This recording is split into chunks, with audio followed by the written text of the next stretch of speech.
Puspusa na ang training ng ating former 3 Division champion John Riel Casimero para sa nalalapit na laban nito sa buwan ng Oktubre. Ganoon pa man ay hindi pa kumpirmado kung sino ang makakalaban nito. Ganoon pa man ang ipinangako nitong si Koki Kameda.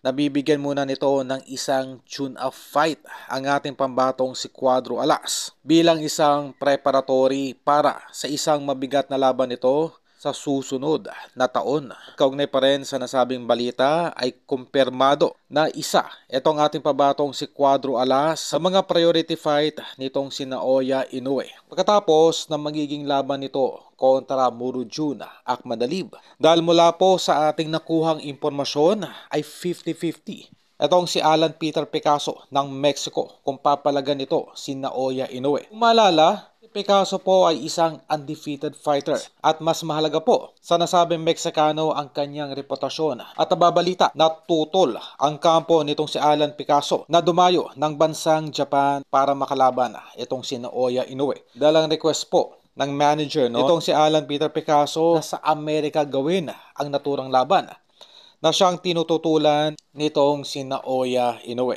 Dahil ayon pa dito kay Naoya Inoue ay mas malaki raw ang kanyang kinikita tuwing ito ay lumalaban sa kanilang baluarte sa Japan. Ay mataas po ang tsansa mabasura ang laban nito kontra kay Picasso. At sa halip ay posible pang mas papaaga ang inaabangang laban nito kontra sa ating pambatong si Cuadro Alas. Nawala ng choice o rakawala etong si Naoya Inoue dahil masyado pong maliit ang mundo ng super bantamweight na kung saan ay naubos na po halos nitong si Naoya Inoue ang lahat ng mga natitira pang elite fighters sa 122 division. Kumbaga ang natitira na lamang po ay itong si Cuadro Alas na siyang nag-iisang elite fighter na lamang sa oras na matalo nitong si Naoya Inoue ang mala-aserong si Akhmadalib.